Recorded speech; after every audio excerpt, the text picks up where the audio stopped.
Et les mesures barrières sont imposées à l'aéroport. Condition sine qua non pour monter à bord d'un avion d'Air Tahiti. La compagnie Interrail reprend partiellement son activité en desservant 10 îles uniquement. Les premiers passagers sont des résidents, bien sûr, tous impatients de retrouver leur terre et leur famille. Le reportage à l'aéroport de Fa'a est signé Stéphane Ratino et Patita Savia. Il y a du monde à l'aéroport. Le personnel d'Air Tahiti a retrouvé ses pupitres, fleurs à l'oreille, tenue impeccable. Le sentiment de ne s'être jamais quitté. Et pourtant, c'est aujourd'hui et bien particulier. On est content de reprendre le travail, sachant que ça fait 2 mois qu'on ne vole plus. Donc du coup, effectivement, aujourd'hui c'est un grand jour et comme une petite renaissance. Voilà, on est content de repartir. Une renaissance. Il suffit de rejoindre la salle d'embarquement pour voir que ces premiers vols seront aussi des baptêmes de l'air. Jeunes enfants dans les bras. Freddy et sa famille retournent aux Marquises avec un deuxième petit garçon. Partout dans l'aérogare, des bourgeons de vie. Celle qui va reprendre pour tous ces passagers de retour sur leur terre, heureux. Tu es content de rentrer à la maison? Content aussi, pour voir la famille et voilà, les grands-parents de ma femme. Go.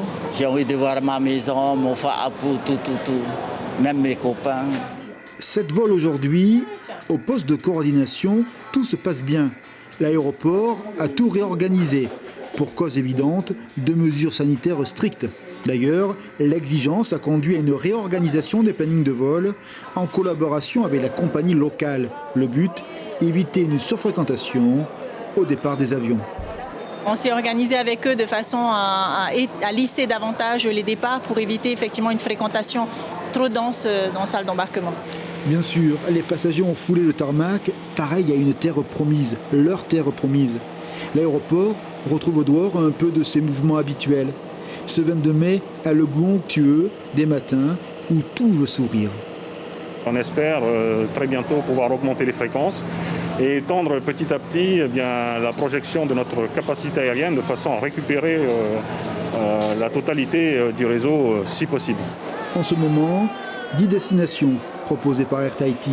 Ailleurs, dans les îles sans avion, il y a des doigts qui comptent les jours pour vivre un matin comme celui-ci. C'était l'heure des grandes retrouvailles donc pour des familles de Hivaoa où l'on compte 2 vols par semaine. Un retour très attendu pour certains, vous l'avez vu dans le précédent reportage, puisqu'il symbolise la rencontre de nouveaux membres du cocon familial. On écoute ces réactions recueillies par Sylvain Lamiral. Ça fait 2 mois maintenant, mais ça va. Ça fait pas aussi longtemps que ça.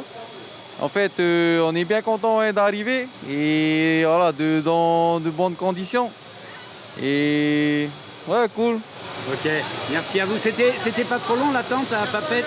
Non, ça va. On a pu bien faire beaucoup de paperasse. Voilà, on a bien profité quoi. Après 2 mois d'absence sur l'île, en fait on est descendu plutôt pour l'accouchement. Et j'avais pris le dernier vol depuis ici sur Tahiti, avant le confinement total. Et là, vous avez agrandi la famille, là. Voilà, une petite fille. Voilà, félicitations. Merci beaucoup. Et bienvenue chez vous. Merci.